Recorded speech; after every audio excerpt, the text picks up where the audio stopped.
नमस्कार मंडळी. फलटण नगरपालिकेच्या इतिहासात इलेक्शन नगराध्यक्ष आणि नगरपालिकेचे इतर सदस्यांची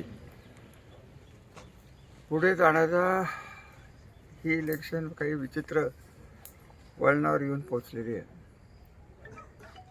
कारण काही का असताना प्रशासकीय कारणामुळे पुढे गेले असं समजतंय. उद्या कदाचित आम्ही त्याला रिट पिटिशनला करून चॅलेंज देण्याचा प्रयत्न करणार आहोतच. परंतु या इलेक्शन कमिशनला, स्टेट इलेक्शन कमिशनला आपण कळवलेलं आहे की आज या जिल्ह्यात महाबळेश्वर आणि फलटण सोडले तर बाकीचे ह्या इलेक्शन्स होऊन जाणार आहेत. 3 तारखेला त्याचे निकाल लागणार आहेत आणि ह्या निकालांचा परिणाम आमच्या इलेक्शनवर होऊ नये म्हणून ज्या पद्धतीने लोकसभेचे इलेक्शन असते, विधानसभेचे इलेक्शन जर टप्प्याटप्प्याने होणार असेल तर निकाल बाकी एकाच दिवशी निघतात. त्याच पद्धतीने या जिल्ह्यापुरतं बोलायचं झालं तर बाकीच्या नगरपालिकेचे निकाल हे राखून ठेवावेत. या निमित्ताने कार्यकर्त्यांना माझी विनंती आहे की आपल्या सगळ्याला वाटेल की अजून 10 दिवस कसं करायचं. फुल ताकदीने 10 दिवस पुढे जरी गेलं तरी आपल्याला प्रचाराला लागायचं आहे, कंटाळायचं नाही. जी काही यंत्रणा आत्तापर्यंत उभं राहिली, जे काही वातावरण झालं ते टिकवण्याचा प्रयत्न करणं अत्यंत गरजेचं आहे. तेव्हा उमेद हारू नका, विजय आपला आहे. नमस्कार. सार्वत्रिक निवडणूक 2025ची निवडणूक प्रक्रिया चालू असताना अचानकपणे काही प्रशासकीय अडचणी उद्भवल्या. त्या संदर्भात कोणी नाराज होऊन त्या संदर्भात न्यायालयात दाद मागितली. त्यात त्यांचा जिल्हा न्यायालयात निकाल विरोधात गेल्यानंतर त्याच्यावरती नाराज होऊन काही मंडळींनी न्यायालयात दाद मागितल्यानंतर मान्य महाराष्ट्राचा जो निवडणूक आयोग आहे त्यांनी संपूर्ण इलेक्शन प्रक्रिया जी आहे, फलटण असेल, महाबळेश्वर असेल, म्हणजे सातारा जिल्ह्यातली ही 2 गावं आहेत. शेजारी आपल्या बारामती आहे, इतर काही गावांची नावं ऐकायला मिळतात. मंगळवेढा आहे, अंबरनाथ आहे, यवतमाळचं काही ऐकायला मिळतं.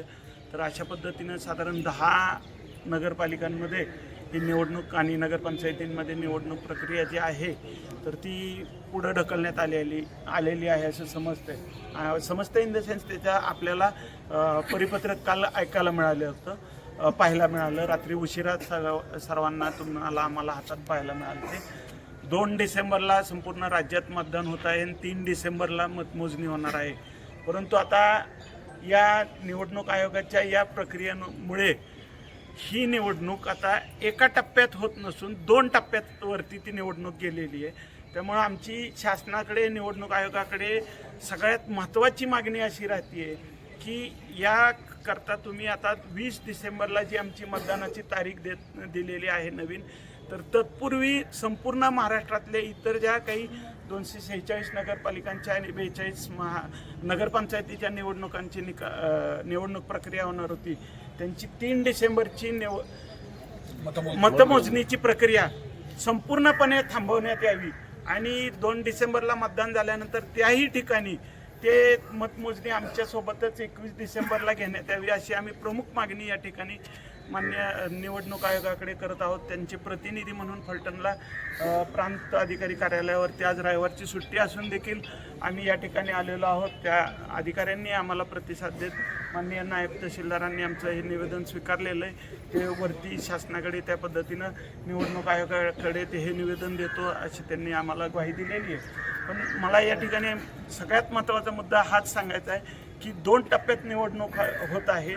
दुसरा जो टप्पा आहे त्याच्यावरती पहिल्या टप्प्याच्या निवडणुकांचे मतमोजणीचा परिणाम होऊ नये याकरता आम्ही सर्वजण या उमेदवारांनी, नगराध्यक्षपदाचे उमेदवार अनिकेत राजे असतील किंवा आम्ही सर्वजण नगरसेवक पदाचे उमेदवार असू, आम्ही सर्वांनी निवेदन दिलेलं आहे आणि त्याप्रमाणे तिथं मागणी केलेली आहे. आणि शासन आणि निवडणूक आयोग आमच्या मागणीचा निश्चित विचार करेल आणि तो विचार नाही झाला तर आम्ही त्याच्याही पुढे जाऊन माननीय उच्च न्यायालयात दाद मागण्यासाठी रिट पिटिशनचीही तयारी त्या ठिकाणी केलेली आणि रिट पिटिशन मार्फत आम्ही त्या ठिकाणी काही स्थगिती मिळवण्याकरता वगैरे काही इतर बाबी करण्याकरता प्रयत्नशील आहोत, हेही मी आपल्या सर्वांना आपल्या माध्यमातून सांगू इच्छितो. धन्यवाद. एक माध्यमांकडून आणि त्यांनी सांगितलं होतं की आम्ही एक निवेदन देत आहोत की इलेक्शन प्रक्रिया जी फलटणमध्ये लांबवली आहे आणि त्याचा अर्थात त्याचा रिझल्टसुद्धा लांबवलेला आहे. त्याचप्रमाणे जिल्ह्यातल्या सगळ्या इलेक्शन्स नगरपालिका नंतर नगरपरिषदेच्या आहेत त्याचेही रिझल्ट तुम्ही ज्या दिवशी फलटणच्या नगरपालिकेचा रिझल्ट अनाऊन्स कराल त्याच दिवशी बाकीच्या बॉडीचा रिझल्ट अनाऊन्स करण्यात यावा. याचं निवेदन आता आम्ही इकडे इलेक्शन ऑफिसरला दिलेलं आहे.